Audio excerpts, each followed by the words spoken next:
Aujourd'hui, je souhaite partager avec vous une vérité puissante qui a le pouvoir de révolutionner votre vie et votre avenir financier. Vous voyez, beaucoup de gens pensent que devenir millionnaire est un rêve inaccessible, réservé uniquement à quelques chanceux ou à ceux qui sont nés avec des privilèges. Et si je vous disais que le chemin qui mène au statut de millionnaire est à votre portée, qu'il n'attend que vous pour s'en emparer? Oui, mes amis, il vous suffit d'une seule compétence pour transformer votre destin financier et atteindre le statut tant convoité de millionnaire. Dans le monde d'aujourd'hui, qui évolue rapidement, le succès n'est pas uniquement déterminé par la chance ou les circonstances, mais par notre capacité à nous adapter, à évoluer et à maîtriser les compétences qui permettent de créer de la richesse. Alors que nous entamons ce voyage ensemble aujourd'hui, je vous invite à ouvrir votre esprit et votre cœur à la possibilité de réaliser toutes vos possibilités. Rappelez-vous le pouvoir de l'apprentissage, de la croissance et de l'amélioration de soi. Et observez comment vous ouvrez la porte de la prospérité et de l'abondance illimitée. Je vous remercie de vous être joint à moi pour cette exploration de l'autonomisation financière. Passons maintenant en revue les stratégies et les principes qui nous guideront vers la réalisation de nos rêves de millionnaires et au-delà. J'ai occupé des emplois difficiles pendant plusieurs années. J'ai travaillé dans le bâtiment, dans des fermes et des ranchs, et dans des usines, posant des écrous sur des boulons heure après heure. Un jour, dans un état de frustration, j'ai commencé à me poser la question suivante. Pourquoi certaines personnes ont-elles plus de succès que d'autres? Dans la Bible, il y a une phrase qui dit « Cherchez et vous trouverez ». Car quiconque cherche trouve, demandez et l'on vous donnera. J'ai donc commencé à demander à d'autres personnes qui réussissaient comment elles faisaient les choses différemment de moi. Et elles me l'ont dit. Je l'ai fait et j'ai obtenu de meilleurs résultats. Je me suis lancé dans la vente lorsque je n'ai plus pu obtenir un emploi pénible et j'ai remarqué que l'un des employés de mon entreprise gagnait 10 fois plus que les autres. Bien qu'ils vendent le même produit depuis le même bureau au même prix, aux mêmes personnes et dans les mêmes conditions, ils gagnent 10 fois plus que n'importe qui d'autre. Je lui ai demandé ce qu'il faisait différemment de moi. Il m'a répondu que je l'avais fait et que ce que j'avais découvert avait changé ma vie. J'ai découvert la loi de cause à effet, la loi de la semence et de la récolte, de l'action et de la réaction. Ce sont de grandes lois universelles. Elle dit que tout arrive pour une raison, qu'il n'y a pas d'effet sans cause, que même si nous ne savons pas ce qui cause l'effet, si nous le suivons, nous trouverons la cause. C'est la base du processus scientifique, de toute recherche médicale, de tout marketing, de toute entreprise. Si vous pouvez définir un effet que vous désirez, vous pouvez le rechercher et trouver quelqu'un qui, à un moment donné, n'a pas eu cet effet. Découvrir ce qu'il a fait et faire la même chose, et vous finirez par obtenir les mêmes résultats. Nous disons que le succès n'est pas un accident, que l'échec n'est pas un accident, que le succès laisse des traces. Donc, si vous suivez simplement les traces d'autres personnes qui ont réussi, quel que soit votre point de départ, vous finirez par arriver au même endroit qu'elles.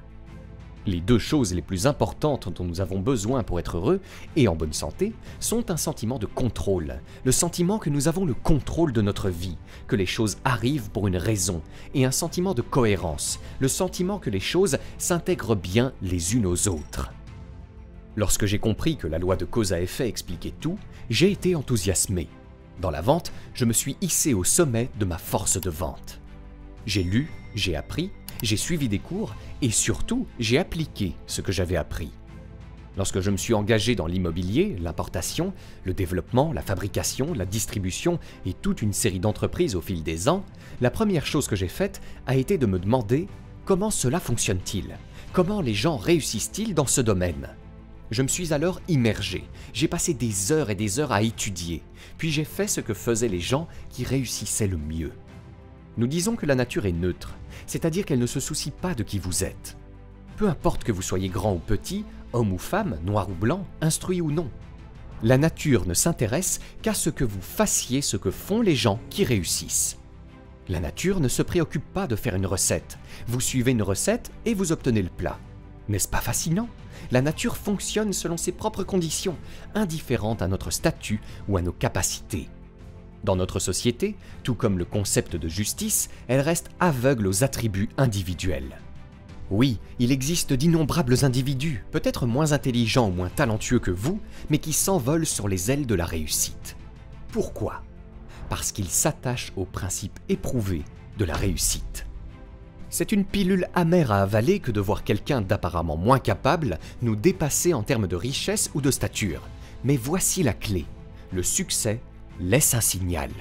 Nous devons apprendre à imiter ceux qui nous ont précédés, en reproduisant leurs méthodes éprouvées avec une détermination sans faille. Permettez-moi de souligner un point crucial. Au cours de mes recherches sur les millionnaires autodidactes, j'ai découvert un point commun. Rien n'arrive du jour au lendemain. La réussite est un parcours semé d'embûches et d'échecs. Mais ce sont ceux qui continuent, ceux qui refusent de se laisser décourager par les premiers échecs, qui finissent par vaincre. Je vous pose donc la question, quel est, selon vous, le nombre moyen d'essais qu'une personne fait avant de jeter l'éponge sur un nouvel objectif? Eh bien, la moyenne est inférieure à 1, car la plupart des gens abandonnent avant même d'avoir essayé une seule fois. Ils se disent que c'est un objectif formidable. J'aimerais bien être financièrement indépendant. Puis ils abandonnent. Ils n'essaient même pas, parce que je ne peux pas à cause de ceci et de cela, etc. Et puis ils vont dans un endroit merveilleux appelé Someday. Avez-vous déjà entendu parler de Someday? Un jour je commencerai à économiser de l'argent. Un jour je me débarrasserai de mes dettes. Un jour je perdrai du poids. Un jour je créerai une entreprise. Un jour je prendrai mes finances au sérieux. Et la plupart des gens y vivent un jour. Votre travail et le mien est de vous expulser de l'île, n'est-ce pas? Il y a quelques années, nous avons commencé à prendre notre vie en main. Un grand entrepreneur m'a appelé et m'a demandé de donner une conférence à ces 800 entrepreneurs qui possèdent des franchises indépendantes au sein de son organisation sur la façon de devenir un millionnaire autodidacte. J'ai répondu par l'affirmative. Lorsque vous êtes un jeune orateur, vous acceptez de parler de n'importe quel sujet. J'ai dit, bien sûr, je parlerai de ce sujet. J'étais comme la plupart des gens quand j'étais jeune. Je voulais être millionnaire à 30 ans. Et quand j'ai eu 30 ans, j'ai repoussé l'échéance à 35 ans. Et quand je suis arrivé à 35 ans, j'ai repoussé à 40 ans. Et puis j'ai arrêté d'y penser. J'ai oublié et j'ai eu l'impression que les cartes s'étaient accumulées contre moi. J'avais environ 38 ou 39 ans lorsqu'il m'a appelé pour me demander. J'ai répondu « Bien sûr, pas de problème ». Puis je me suis demandé ce que je savais des millionnaires autodidactes. Et là, j'ai été choqué. Je ne savais rien. J'ai donc commencé à les étudier, à découvrir d'où ils venaient, ce qu'ils faisaient, comment ils pensaient, où ils avaient commencé, les décisions qu'ils avaient prises et le genre de personnes qu'ils étaient. L'une des choses que j'ai apprises, c'est que l'important n'est pas de devenir un millionnaire autodidacte. Ce qui est vraiment important, c'est la personne que vous devez devenir pour devenir un millionnaire autodidacte. Pour devenir un millionnaire autodidacte, vous devez devenir un être humain totalement différent. Un de mes amis dit que pour atteindre quelque chose que vous n'avez jamais atteint auparavant, vous devez devenir quelqu'un que vous n'avez jamais été auparavant. C'est une idée très importante. Les qualités que vous devez développer en vous pour devenir un millionnaire self-made sont des qualités incroyables qui font de vous une personne bien meilleure. Pas seulement en termes de caractère, de détermination, de discipline, de prise de décision, de force, etc. Elles font de vous une personne bien meilleure. Ils complètent votre personnalité d'une bien meilleure manière. Le véritable avantage de devenir riche n'est donc pas de pouvoir manger plus, mais de savoir combien de repas supplémentaires on peut manger. Combien de vêtements supplémentaires pouvez-vous porter grâce au type de personne que vous devenez, et puis le genre de personne que vous fréquentez, le genre de vie que vous menez. Ce que j'ai découvert au cours de mes recherches, c'est qu'il y a un certain nombre de qualités que les millionnaires autodidactes possèdent. Si vous possédez ces qualités, votre succès est pratiquement garanti. Et si vous ne les possédez pas, ces qualités peuvent s'apprendre. Le point le plus important est que toutes les compétences commerciales ou de vente peuvent être apprises. Toutes les compétences financières peuvent s'apprendre. Si vous savez conduire une voiture, vous pouvez acquérir n'importe quelle compétence. Le deuxième point est que vous n'êtes probablement qu'à une seule compétence de doubler votre revenu en ce moment. Vous n'êtes probablement qu'à une seule compétence de devenir un millionnaire autodidacte. Il s'avère que c'est le cas pour presque tout le monde. Laissez-moi vous dire une vérité intense sur vous. En chacun de nous sommeille un potentiel inexploité, qui n'attend que d'être libéré. Et si par hasard vous manquez de confiance en vous pour savoir quelle compétence détient la clé de votre succès, n'ayez crainte, car l'illumination peut encore se manifester dans les moments que nous partageons ensemble. Mais notez bien ceci. Toutes les compétences dignes d'intérêt sont à votre portée et n'attendent que votre dévouement et votre détermination pour être maîtrisées. J'ai souvent entendu des personnes se plaindre « Je ne suis pas doué pour l'argent ». Mais permettez-moi d'écarter cette idée une fois pour toutes. Voyez-vous, la beauté de la vie réside dans les possibilités infinies de croissance et d'apprentissage qu'elle offre. Oui, vous avez bien entendu. Vous pouvez apprendre tout ce que vous voulez et réaliser tout ce dont vous avez le courage de rêver. Maintenant, prenez le temps de vous évaluer. Attribuez-vous une note de 1 à 10 dans chaque domaine de votre vie. Et si vous constatez que vous avez des lacunes dans l'un ou l'autre domaine, n'abandonnez pas, car il est en votre pouvoir de surmonter toutes les faiblesses. Rêvez grand, mes amis. Visualisez un avenir d'abondance et de prospérité illimitée. Nourrissez une vision de vous-même rayonnant de bonheur, de vitalité et de succès. Pratiquez l'art de l'idéalisation, en suivant les habitudes et l'état d'esprit de ceux qui ont emprunté le chemin de la grandeur avant vous. Avancez de quelques années et imaginez que votre vie est parfaite à tout point de vue. Imaginez que vous n'avez aucune limite, que vous avez tout le temps, tout l'argent, tous les amis, tous les contacts, toute l'éducation et toute l'expérience. Et que vous pouvez être, avoir ou faire tout ce que vous voulez dans la vie. Si vous le pouviez, qu'est-ce que ça serait? Si votre vie était parfaite dans 5 ans, comment serait-elle? Combien gagneriez-vous? Quelle serait votre valeur? Quelle vie de famille auriez-vous? Quel serait votre état de santé? Quel type de voiture conduiriez-vous? À quoi ressemblerait votre vie si vous pouviez, d'un coup de baguette magique, la rendre parfaite à tout point de vue? Nous avons constaté que c'est le point de départ d'une grande richesse et d'une grande réussite dans la vie. Vous avez un rêve ou une vision d'un avenir merveilleux. Voici un exercice que nous proposons à nos auditeurs. Prenez une feuille de papier et dressez une liste de vos rêves, ce que l'on appelle une liste de rêves. Imaginez maintenant que c'est comme la liste de souhaits de Noël d'un enfant, et que cela vous permet de vous laisser aller et d'écrire tout ce qui vous vient à l'esprit et que vous pourriez désirer. J'ai montré cela à un ami et il a été tellement excité qu'il a acheté un carnet à spirale et a commencé à écrire. Il regardait le journal et notait tout ce qu'il voyait qui lui plaisait.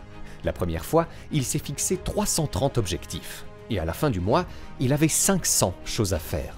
Ce qui est intéressant, c'est que sa vie a explosé. Il a activé la loi de l'attraction et a commencé à attirer dans sa vie des personnes, des circonstances, des idées, des ressources et des idées qui l'ont fait progresser vers la réalisation de ses objectifs et qui ont commencé à rapprocher ses objectifs de lui. Le deuxième point est de faire ce que vous aimez faire. Les personnes qui réussissent vraiment dans la vie sont celles qui font ce qu'elles aiment. Ils aiment leur travail. La grande règle pour réussir dans la vie est de trouver quelque chose que l'on aime faire et ensuite de trouver un moyen de gagner sa vie en le faisant. Lorsque vous aurez trouvé ce que vous aimez faire, ce sera quelque chose qui vous donnera de l'énergie, qui vous motivera, qui vous passionnera. C'est probablement quelque chose que vous êtes censé faire depuis votre naissance. Lorsque vous demandez aux millionnaires autodidactes quel type de travail ils font, ils vous répondent souvent « Je n'ai jamais travaillé de ma vie, je fais simplement ce que j'aime faire ».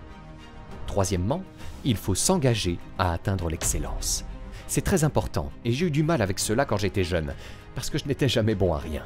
Je n'ai jamais été choisi pour faire partie d'une équipe, et si je l'étais, j'étais la première personne éliminée. J'avais de mauvaises notes dans tous mes cours, j'ai été renvoyé de plusieurs emplois, j'ai même été renvoyé d'une station-service. Pouvez-vous imaginer que l'on vous renvoie parce que vous n'êtes pas doué pour pomper de l'essence? Ils sont venus et m'ont dit que je n'étais pas doué pour pomper de l'essence. J'ai été licencié. Je suis passé d'un emploi à l'autre, puis j'ai découvert que toutes les personnes qui réussissent sont excellentes dans ce qu'elles font. Vous savez, la vieille question que l'on posait à Willie Sutton, le braqueur de banque, « Pourquoi braquez-vous les banques ?» Il a répondu « Parce que c'est là que se trouve l'argent. » Eh bien, c'est en faisant partie des 10% les plus performants que l'on peut gagner de l'argent. Vous devez donc payer n'importe quel prix et faire n'importe quel sacrifice pour faire partie des 10% les plus performants dans votre domaine. Voici la bonne nouvelle. Si vous faites ce que vous aimez, vous voudrez faire partie des 10% les plus performants dans votre domaine. Si vous ne voulez pas être excellent dans ce que vous faites, cela signifie que vous n'êtes pas dans le bon domaine. Cela signifie simplement que vous marquez le pas. Vous faites du surplace. Et il y a beaucoup de gens qui sont dans leur domaine et qui font leur travail, et vous savez, ils rentrent chez eux le soir et ne pensent pas à leur travail, et ainsi de suite. Ce genre d'attitude signifie que vous n'avez pas d'avenir. Votre présent est très fragile. Le bruit que vous entendez, c'est la glace qui se brise sous vos pieds. et vous n'avez pas d'avenir, parce que si vous ne faites pas ce que vous aimez faire et que vous n'y mettez pas tout votre cœur, vous ne faites que marquer le pas. Mais tout le monde est conçu de telle sorte qu'il y a quelque chose que l'on aime faire et que l'on peut bien faire. Et le fait que vous aimiez cela signifie que vous avez probablement la capacité d'y exceller. Prenez donc la décision de faire partie des 10% les plus performants. Laissez-moi vous dire comment cela a changé ma vie. Alors que je me débattais à la fin de la vingtaine, j'ai appris une chose qui m'a ouvert les yeux. Tous ceux qui font partie des 10% les plus riches ont commencé au bas des 10% les plus pauvres. Tous ceux qui font partie des 10% les plus riches ont commencé au bas des 10% les plus pauvres. Tous ceux qui réussissent bien ont déjà connu des difficultés. Tous ceux qui sont au sommet de leur domaine aujourd'hui n'étaient même pas dans leur domaine et ne savaient même pas qu'il existait. Cela signifie que si vous êtes prêt à payer le prix, à travailler dur et à faire des sacrifices, vous pouvez y arriver, atteindre les 10% les plus élevés. Combien de temps cela prend-il ? Cela ne prend pas une semaine ou un mois. La plupart des gens sont vraiment impatients. Et pour atteindre la maîtrise dans votre domaine, il faut 5 à 7 ans. Vous direz, 5 à 7 ans ? Ouah !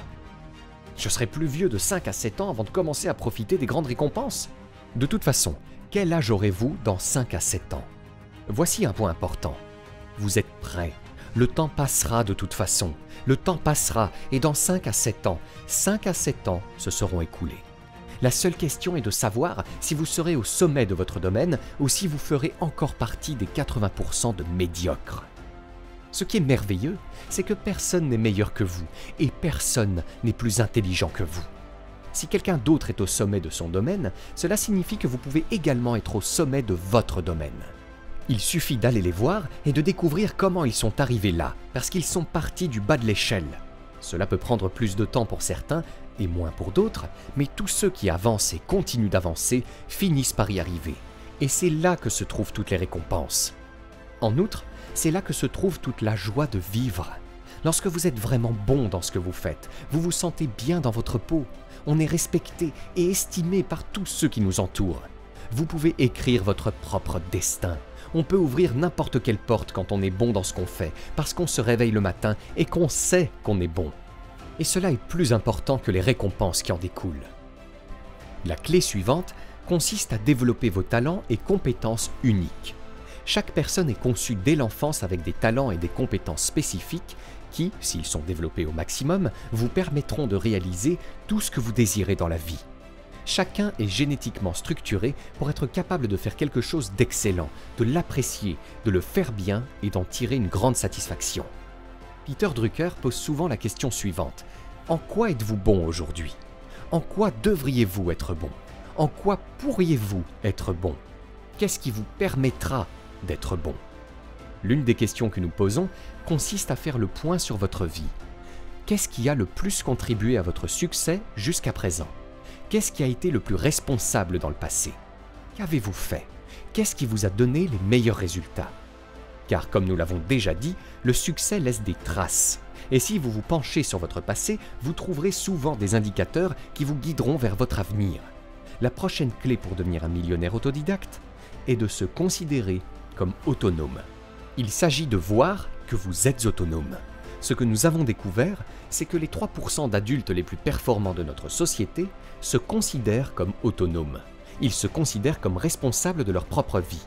Lorsque j'ai commencé ma carrière, à 21 ans, en tant qu'ouvrier du bâtiment, vivant dans un appartement d'une chambre à coucher, sans argent, prenant des bus pendant 2 heures chaque matin pour aller au travail et 2 heures pour en revenir, je m'en souviens encore, et je me souviens encore d'une ampoule qui s'est allumée un soir. J'étais assis dans mon petit appartement, dans mon petit coin cuisine, et soudain j'ai réalisé que j'étais responsable, que j'étais en charge de ma propre vie, que personne ne viendrait me sauver, et ce fut l'un des grands tournants de ma vie. Ce que l'on constate, c'est que toutes les personnes exceptionnelles sont des individus hautement responsables. Elles se considèrent comme autonomes. Il m'arrive parfois de demander à un auditoire combien de personnes ici présentes sont autonomes. Certains lèvent la main, d'autres non. Je leur demande alors quelle est la vraie réponse à cette question. Et la vraie réponse est que tout le monde est autonome. La plus grande erreur que vous puissiez commettre est de penser que vous travaillez pour quelqu'un d'autre que vous.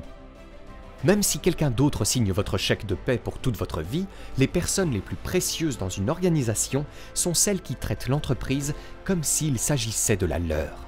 Ils considèrent que tout ce qui se passe les concerne personnellement. Il ne s'agit pas de ceux qui travaillent de 9 à 10, de ceux qui sont désespérés et qui se disent « Oui, je vais au travail, mais quand je ne suis pas au travail, je ne fais rien. Quand je ne suis pas au travail, je ne pense pas à mon travail. » Pour ces personnes, quelqu'un leur a dit que c'était une façon intelligente de penser. C'est la façon de penser des perdants. Les gagnants pensent à leur entreprise et lorsqu'ils n'y sont pas, ils réfléchissent à la manière de l'améliorer. Lorsque quelque chose se produit dans leur entreprise, ils le prennent personnellement car ils se considèrent comme hautement responsables. En conséquence, ils sont mieux payés, bénéficient de plus d'opportunités de formation et sont promus plus rapidement. Et ce sont ces personnes qui, à l'instar de Crime, finissent par atteindre le sommet de chaque organisation et de chaque secteur d'activité, les 3% les plus performants. Au moment de clore notre discussion, je souhaite vous laisser sur une vérité puissante à transmettre. Le chemin qui mène au statut de millionnaire n'est pas le fruit d'une imagination débordante, mais une réalité visible, à votre portée. Vous avez découvert aujourd'hui qu'il vous suffit d'une seule compétence pour ouvrir les portes de la richesse, de l'abondance et de la liberté financière. Mais n'oubliez pas, mes amis, que le succès n'est pas simplement une destination, mais un voyage de croissance continue et d'amélioration de soi. Alors que vous entamez votre exploration du statut de millionnaire, engagez-vous à apprendre tout au long de votre vie, à persévérer sans relâche et à faire preuve d'une détermination inébranlable. Acceptez les défis comme des opportunités de croissance et n'hésitez jamais à investir en vous-même et dans votre potentiel. Surtout, adoptez un état d'esprit d'abondance, de gratitude et de générosité. La véritable richesse ne se mesure pas entièrement à la taille de votre compte en banque, mais aux vies que vous touchez, aux contributions que vous apportez et à l'héritage que vous laissez derrière vous. Je vous remercie de vous être joint à moi pour ce voyage de découverte et d'autonomisation. Maintenant, allez de l'avant avec confiance, courage et conviction. Sachant que vous disposez des compétences, des connaissances et de la détermination nécessaires pour atteindre la grandeur. À plus tard, mes amis, et que votre avenir soit rempli de prospérité, d'abondance et de la réalisation de vos rêves les plus fous. À présent, vous pouvez découvrir gratuitement 5 idées de chaîne YouTube pour générer 1 000 € par mois sans montrer votre visage, en cliquant sur le premier lien dans la description de cette vidéo.